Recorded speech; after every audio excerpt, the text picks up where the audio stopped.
दोस्तों नमस्कार, प्रणाम। आप सबका अपना यूट्यूब चैनल संस्कार कोचिंग में स्वागत है। दोस्तों जैसा कि आप लोग देख रहे हैं वीडियो का विटामिन वीडियो का ये 7वां भाग है। 6 भाग तक आप लोग पढ़ चुके हैं। अगर आप लोग मेरे वीडियो पर नए हो तो चैनल को लाइक सब्सक्राइब और शेयर जरूर करना, और साथ ही साथ पिछला भाग अगर नहीं देखे हो तो वीडियो में डिस्क्रिप्शन में लिंक दिया गया है, आप पिछला वीडियो जरूर देख लें ताकि आपको वीडियो शुरू से और अच्छी तरीके से समझ में आ जाए।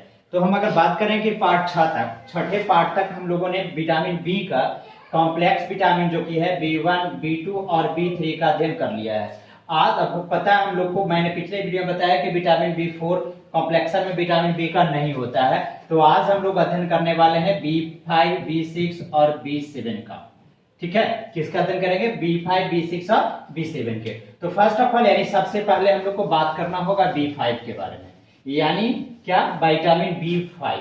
तो चलते हैं देखते हैं विटामिन B5।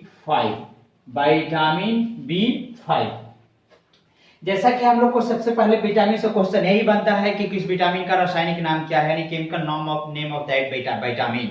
यानी उसी तरह से विटामिन B5 का अगर केमिकल नाम पूछे तो क्या बताएंगे आप लोग? सबसे पहले यानी फर्स्ट ऑफ ऑल हम लोग को जानना होता है केमिकल नेम।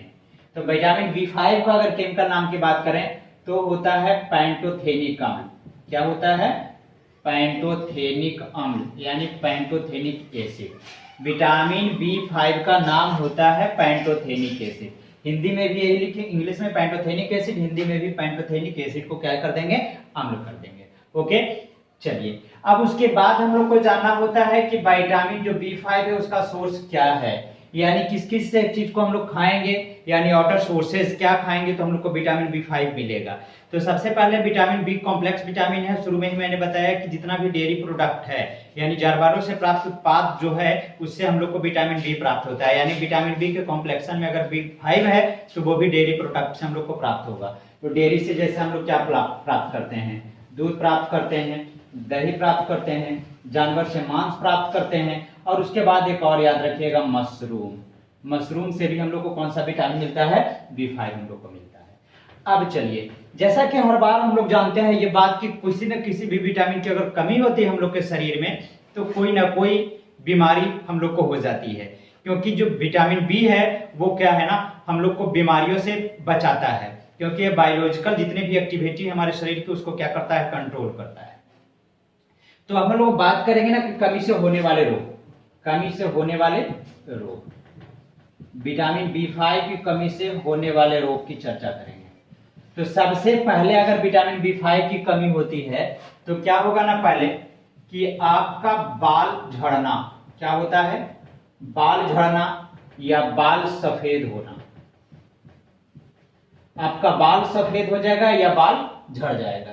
बाल झड़ना क्या कहलाता है? आपका गंजापन कहलाता है। बाल झड़ने की बीमारी क्या कहलाती है? गंजापन।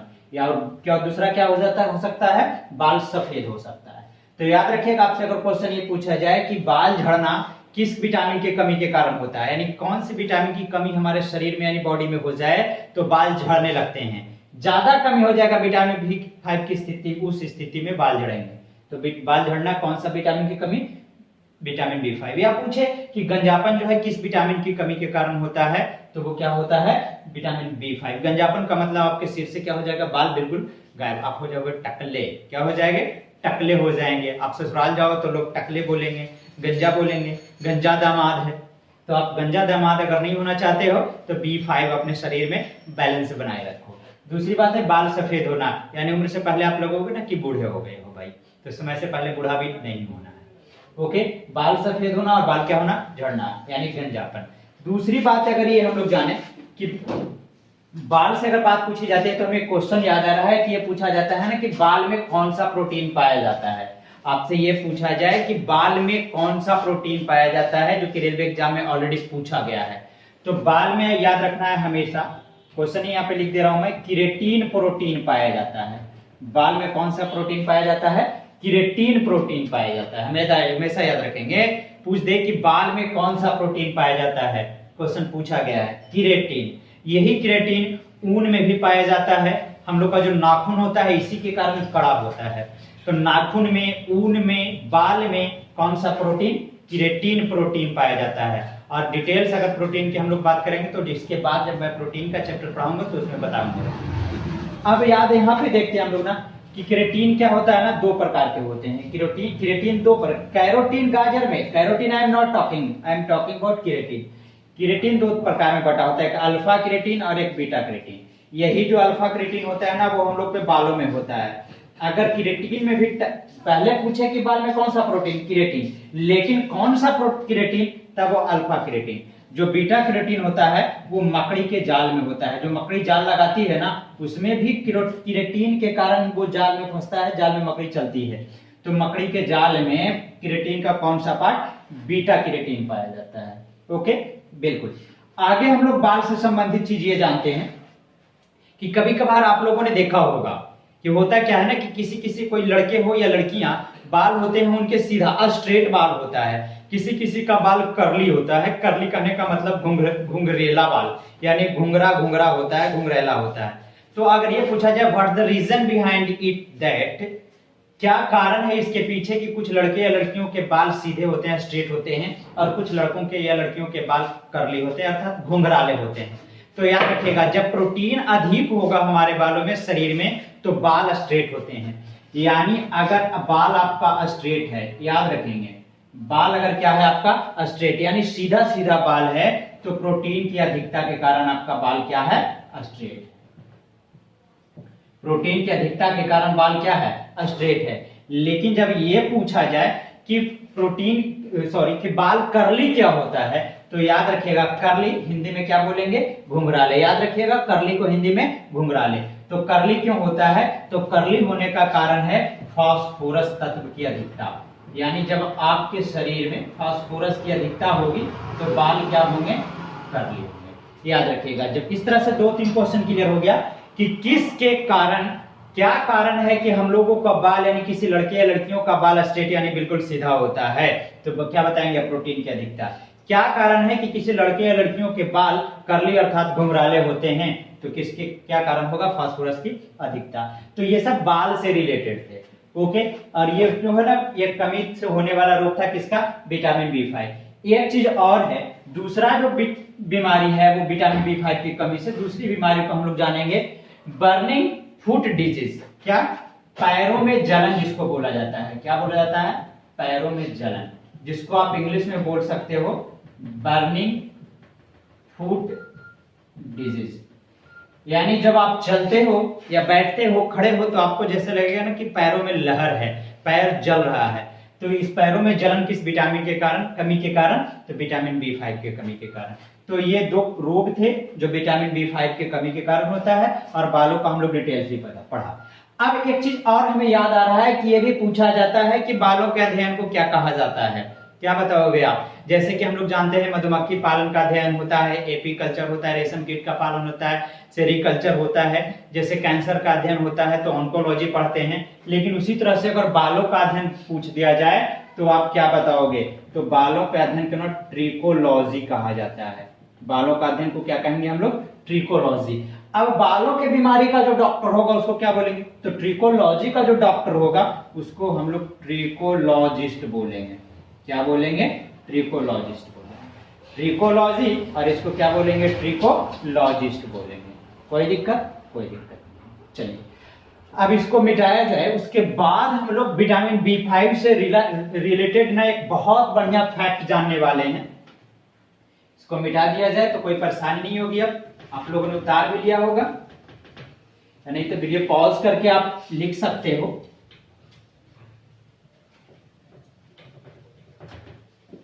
दोस्तों मेरे वीडियो के साथ जो है ना अंत तक बने रहेंगे, अच्छा लगेगा तो लाइक, सब्सक्राइब और शेयर जरूर करना। अब बात करते हैं क्या, मजेदार फैक्ट। ये पूछा जाता है कि ना चॉकलेट में कौन सा विटामिन पाया जाता है, क्योंकि हम लोग ना जनरली बच्चे ना ज्यादा चॉकलेट यूज करते हैं। तो अभी तो अजीब लग रहा होगा कि सर जो चॉकलेट अगर लोग यूज करते हैं तो क्या चॉकलेट में विटामिन पाया जाता है, तो हाँ ये भ्रम दूर कर लो कि चॉकलेट में विटामिन पाया जाता है। अब ये पूछा जाए कि चॉकलेट में कौन सा विटामिन पाया जाता है, तो याद रखेंगे हम लोग पढ़ रहे हैं कौन सा, विटामिन B5। तो चॉकलेट में विटामिन B5 पाया जाता है। कौन सा विटामिन पाया जाता है, B5।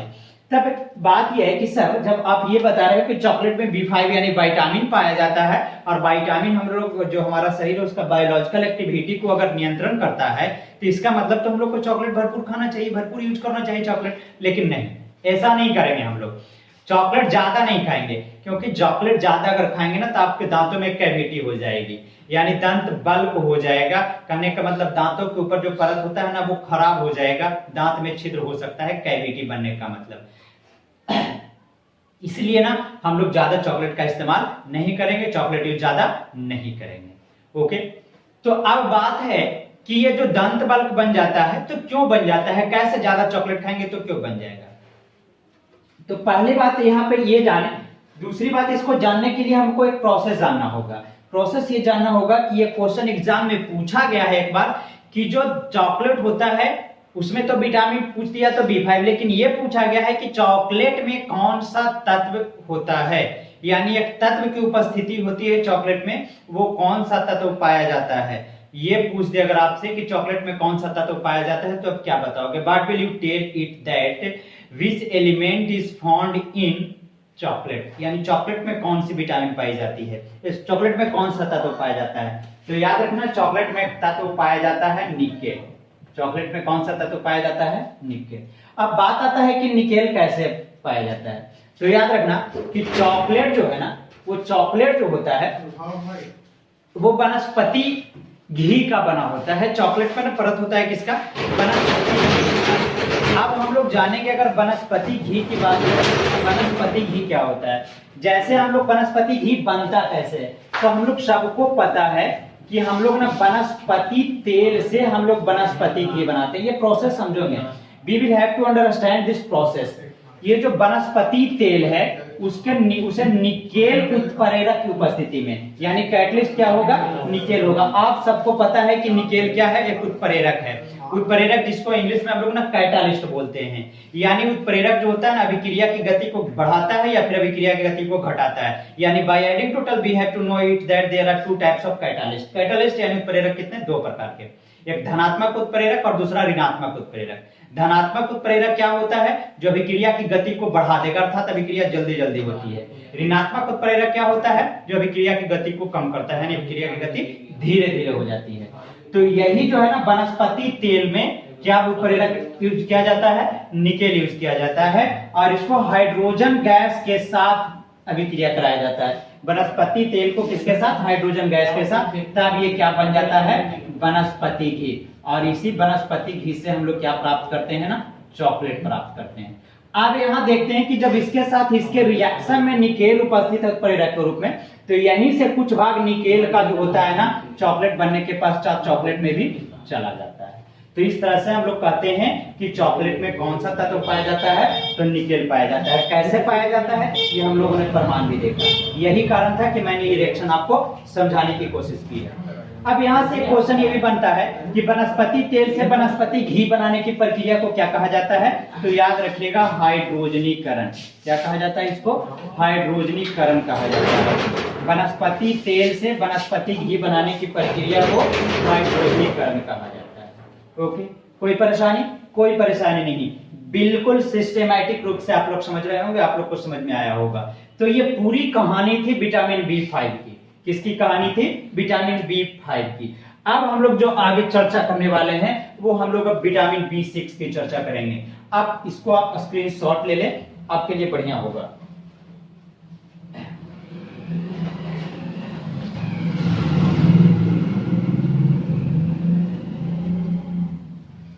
ओके, अब हम लोग किसकी बात करने वाले हैं ना, विटामिन B6 की बात करने वाले हैं। किसका, विटामिन B6 की बात करेंगे। अब यहां से पूछा जाए कि इसका भी केमिकल नाम क्या होगा, केमिकल नाम यानी रासायनिक नाम क्या है इसका। तो विटामिन, जैसा कि मैंने शुरू में ही विटामिन बी जब पढ़ा रहा था कॉम्प्लेक्स विटामिन है, तो यहीं पे मैंने बताया था थोड़ा न्यू पॉइंट पर बसा। एक ट्रिक मैंने पहले ही बता चुका हूं, अगर आप वीडियो नहीं देख रहे हो तो मैं बार बार बता रहा हूं कि पिछली वीडियो को आप जरूर देखें, पूरी तरह से आपको कहानी या जो माजरा है समझ में आ जाएगा। तो इस तरह से अगर पूछा जाए कि विटामिन B6 का रासायनिक नाम क्या है, पायराडॉक्सिन। क्या है, पायराडॉक्सिन नाम है विटामिन B6 का, पायराडॉक्सिन। दूसरी बात हम लोग समझते हैं कि इसके सोर्सेज क्या हैं, क्या क्या स्रोत है, किससे ये प्राप्त होता है। तो विटामिन बी का जो सोर्सेज है ना, फ्रूट्स, हम लोग जो फल खाते हैं ना उससे हम लोग को विटामिन B6 मिलता है। दूसरी बात है पपीता, पपीता से हालांकि विटामिन ए का भी अच्छा स्रोत है, लेकिन विटामिन B6 भी इससे अच्छी मात्रा में मिलती है। दूसरी बात है, आप जानते हैं नारियल पानी, जो हम लोग नारियल होता है ना, नारियल कच्चा, उसका जो पानी पीते हैं ना उससे भी क्या मिलता है, विटामिन B6 मिलता है।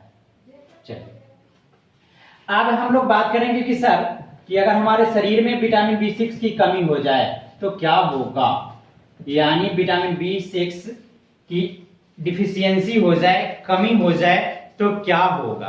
तो याद रखेंगे जब भी हम लोग का विटामिन B6 की कमी हो जाएगी तो क्या होता है ना कि हमारे शरीर में एक प्रॉब्लम होता है ना, वो बोलते हैं ना किडनी स्टोन बन जाता है, यानी किडनी स्टोन बनता है। किडनी स्टोन की जो बीमारी होती है किसके कारण होती है, विटामिन B6 की कमी के कारण होती है।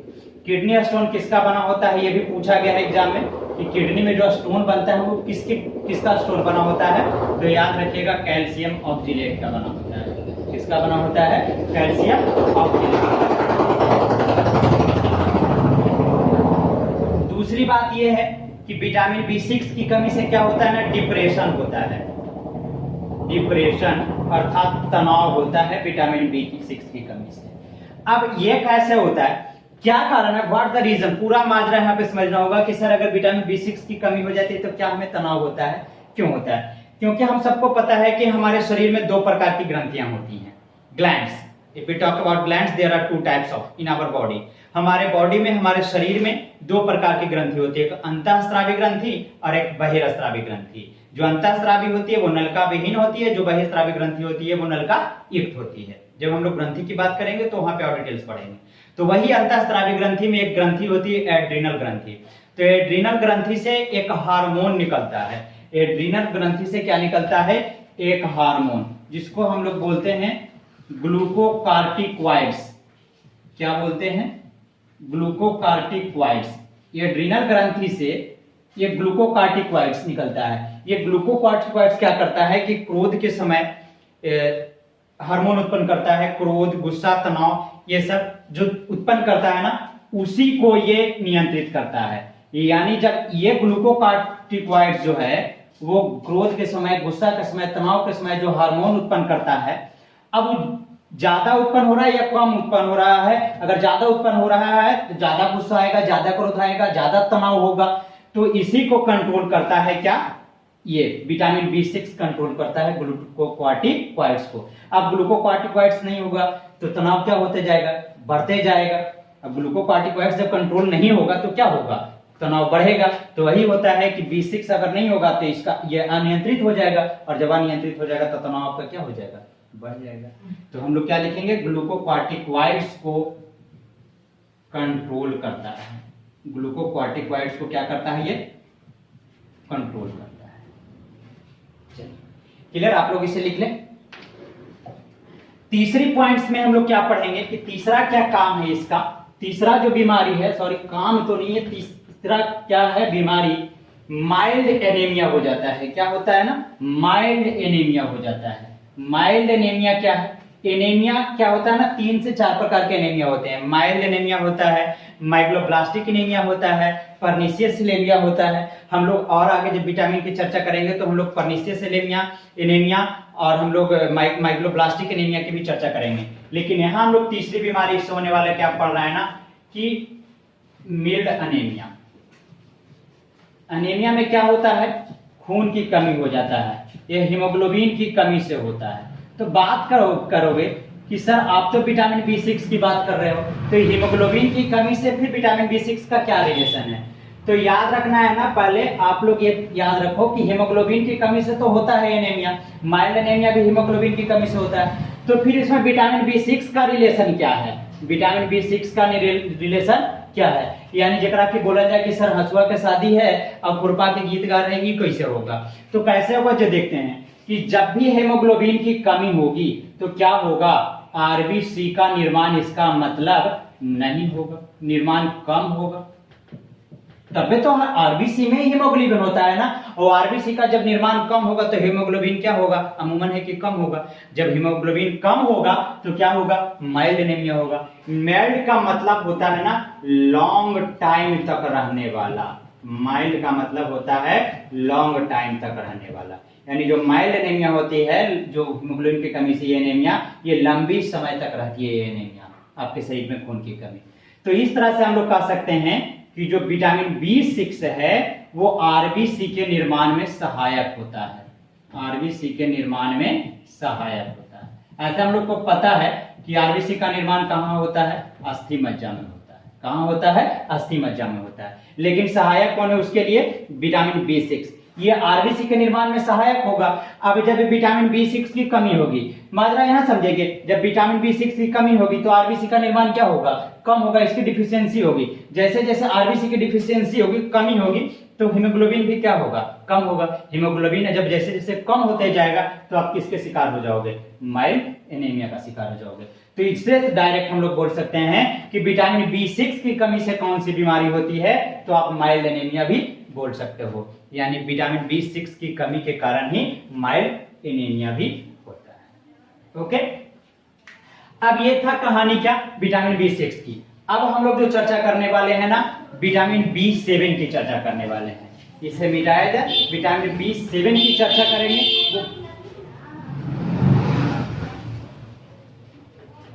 विटामिन B7 इसकी बात करेंगे अब हम लोग, विटामिन B7।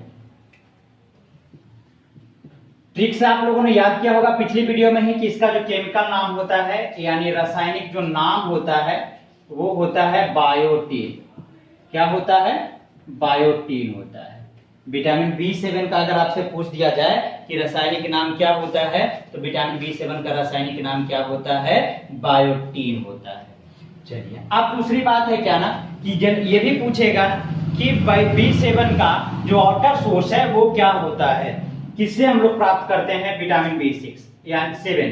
तो सोर्स की अगर बात करें हम लोग ना, ग्रीन टी, आप लोग भी यूज करते हो ना ग्रीन टी, तो ग्रीन टी से हम लोग को क्या मिलता है, विटामिन B7। अब समझ में आया आज आपको ग्रीन टी का क्या मतलब है, ग्रीन टी का क्या यूज है हमारे लिए, इससे कौन सा विटामिन मिलता है, B7। क्वेश्चन अगर ये पूछा जाए कि विटामिन जो है, सॉरी, ग्रीन टी से ना हम लोग को कौन सा विटामिन मिलता है, तो ग्रीन टी से हम लोग को क्या मिलता है, B7 मिलता है। ओके, अब हम लोग बात करेंगे कमी से होने वाला रोग, कमी से होने वाला रोग। पहली बात ये जो हम लोग पढ़ रहे थे ना, अभी हम लोग विटामिन B5 में पढ़ रहे थे कि बाल झड़ना, बाल सफेद होना, बाल का झड़ना, बाल सफेद होना, ये हम लोग पढ़ रहे थे किसकी कमी से, B5। याद रखना है कि ये B7 की कमी से भी होता है। B5 और B7 दोनों की कमी से बाल झड़ता है। अगर B5 हो तो B5 ऑप्शन लगाएंगे, B7 हो तो B7 ऑप्शन लगाएंगे। अगर B5 और B7 दोनों हो और ऑप्शंस में आपके अनुसार सुविधा दिया गया हो B5 और B7 दोनों, तो आप क्या मारोगे, दोनों ऑप्शन मारोगे। फिर ये मत बोलना कि आप तो सर गलत पढ़ा दिए थे। तो बाल झड़ना, बाल सफेद होना, B5 एवं B7 की कमी से। दूसरा जो है, ये पूछा गया है पिछले बार के एग्जाम में ही, 2018 में ही, कि पक्षाघात, पक्षाघात यानी लकवा किस विटामिन की कमी के कारण होता है, यानी लकवा जो मारता है उसी को हम लोग पक्षाघात बोलते हैं, वो किस विटामिन के कमी के से प्रभाव डालता है, तो ये भी हम लोग याद रखेंगे, विटामिन B7 के प्रभाव से। किसके प्रभाव से, B7 के प्रभाव से। तो दोस्तों B5, B6, B7 के यही चर्चा थी। इससे ज्यादा B5, B6, B7 से आपसे क्वेश्चन नहीं पूछा जाता है। अगर आपको वीडियो अच्छा लगा होगा तो लाइक, सब्सक्राइब एवं शेयर जरूर करना। तब तक के लिए धन्यवाद।